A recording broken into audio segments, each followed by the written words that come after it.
कपड़े धोने वाली बहू। शादी के पहले से ही विभा को कपड़े धोने का बड़ा शौक था। कभी नल के नीचे तो कभी तालाब के पास। अरे मेरी नीली वाली लुंगी नहीं दिख रही है। विभा की अम्मा, कहाँ रखी है लुंगी? अरे वो तो विभा ने परसों ही धोकर रखी थी आपकी अलमारी में, देखो वहीं होगी। वो ना मैंने आज धो दी, मुझे लगा कि गंदी हो गई होगी। अरे कैसे गंदी हो गई थी? उसे तो मैंने पहना भी नहीं। हे भगवान, इस लड़की के कपड़े धोने की आदत से परेशान हो गया हूँ मैं। जितना तो घर में राशन नहीं आता, उससे कहीं ज्यादा डिटर्जेंट पाउडर का खर्चा है। इसकी शादी करवा दो, शादी जाए अपने घर में ही करे काम, फिर चाहे घर के कपड़े धोने हो या पूरे गांव के। हाँ ठीक बोल रही हूँ, देखता हूँ मैं कोई लड़का। वो दिन भी आ जाता है जब विभा को देखने लड़के वाले आ जाते हैं। लड़की मुझे अच्छी लगी। होने वाली सास कहती है, बेटी अगर कुछ पूछना है तो पूछ लो। वैसे तो हमारी लड़की बहुत ही शर्मीली है, जो बोल दो वो मान लेती है, इसे क्या पूछना होगा।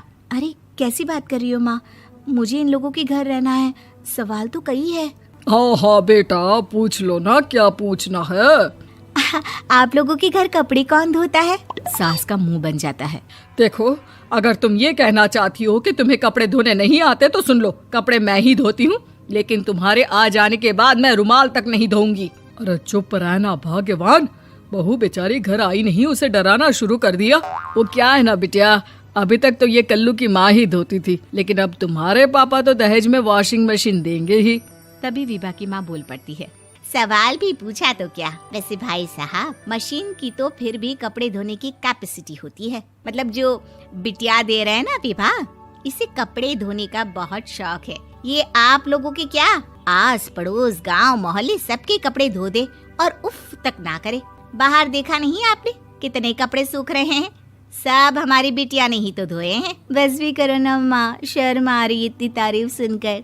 और तो और एक दाग निकाल कर दिखाओ तो मान जाओ। हाँ अच्छा, माफ करना बेटा, मैंने गलत समझा। हमें तो रिश्ता बहुत पसंद है। और ऐसे जुड़ जाता है रिश्ता कपड़े धोने का शौक रखने वाली विभा का। उसकी शादी हो जाती है कोयला फैक्ट्री में काम करने वाले कल्लू के साथ। शादी के बाद अचानक विभा चिल्लाती हुई सास के पास आती है। सासू माँ, अरे सासू माँ कहाँ है आप? ये तो धोखा है, धोखा दिया आप लोगों ने मुझे। इसे ससुर के चक्कर के बारे में पता चल गया। अरे तो उसमें तुझे क्यों धोखा मिला है? अरे नल में पानी नहीं आता, कपड़े कैसे कब धुलेंगे? अच्छा, तू पानी नहीं आ रहा उसकी बात कर रही है। तो आपने क्या सोचा? कुछ नहीं। अच्छा, तेरी माँ ने कहा था कि कपड़े धोने का शौक है तुझे, याद आया मुझे। शौक बोलकर कपड़े धोने वाले मेरे जुनून को कम ना आके सासू माँ, कपड़ा धोना मेरा गुरूर है।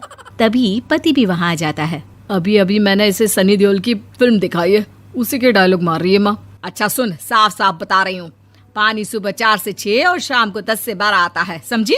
विभा टाइमिंग सुनकर हैरान हो जाती है। ये क्या भूतों का मोहल्ला है? सुबह 4 बजे उठकर कौन कपड़े धोता है? 4 बजे टंकी में पानी जाता है, फिर सारा दिन धोना ना, किसने मना किया? अरे कैसी बात कर रही हैं? 200 लीटर की टंकी में कितने कपड़े धो लूंगी मैं? सुबह ही उठ जाऊंगी मैं। अब क्या था, विभा सुबह 4 से लेकर रात के 12 बजे तक कपड़े ही धोती रहती। एक रोज सास पड़ोस से निकलकर कहीं जा रही होती है कि साथ वाली कहती है, हाँ कल्लू की माँ, जरा ये बताओ कि 2 साड़ी है, 2 ब्लाउज और एक पेटीकोट और एक नाड़े वाला लंबा कच्छा। हाँ तो? अरे तो क्या, कितना लोगी धुलाई ये बताओ। धोबन दिख रहे हैं हम क्या?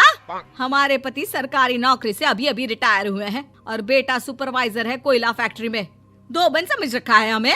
हाय रे कल्लू की अम्मा, माफ कर दो, वो तो मोहल्ले में यही सब बता रहे थे कि तुमने बहू को कपड़ा धुलवाने के काम में लगा दिया है। सास को पड़ोसन की बात सुनकर गुस्सा आ जाता है। वो घर पहुंचती है जहां घर के बाहर ही इतने सारे कपड़े सूख रहे होते हैं जितने कि किसी धोबन के घर पर। अरे ओ कल्लू की दुल्हन, बाहर निकल। माँ जी यहीं आ जाओ, बाथरूम में चादर धो रहे हैं हम। अरे अभी हम धोते हैं, तुमको बाहर निकलो। ये आस पड़ोस वाले बोल रहे हैं कि हम बहू से कपड़े धुलवा कर उसे कपड़ा धोने वाली बना दिए हैं। अरे छोड़ो ना माँ जी, किन लोगों की बातों में आती हो? आस पास के लोगों का तो काम ही होता है कि वो किसी तरह सास बहू को लड़ा दे। बहू सारे घर के कपड़े धोती है, ये क्या कम है? बोलिए। सास को भी लग जाता है कि वो बहू का ये सनकीपन नहीं छुड़वा सकती, इससे अच्छा है कि खुद ही चुप हो जाए। एक रोज सास और बहू मंदिर जाते हैं, जहाँ सास की साड़ी वहाँ खड़ी भीख मांगने वाली से मिलती है। माँ जी क्या बात है, आपकी साड़ी उस भिखारन से कितनी मिल रही है ना? हाँ हाँ, देखो तो दोनों की साड़ी मिल रही है। क्या बात है कल्लू की अम्मा, तुम खुद को तो अफसर की बीवी बताती हो और ऐसी सिंपल सी प्लेन साड़ी पहनकर घूमती हो। सिंपल और प्लेन नहीं है ये साड़ी। तो क्या सोने के धागे से फूल बने हैं? कुछ भी सासू माँ, कुछ भी। हाँ, बने थे इस साड़ी में सोने के धागे से फूल। मेरे पति लेकर आए थे मद्रास से स्पेशली मेरे लिए 10,000 की। ताहे भाई साहब इस भिखारन के लिए भी सेम टू सेम साड़ी लेकर आए होंगे 10,000 की। सास उस वक्त कुछ नहीं कहती, लेकिन बहू के साथ घर आती है और अलमारी से एल्बम निकाल कर लाती है। ये साड़ी देख रही है, ये वही साड़ी है जिसे मैंने अभी पहना था।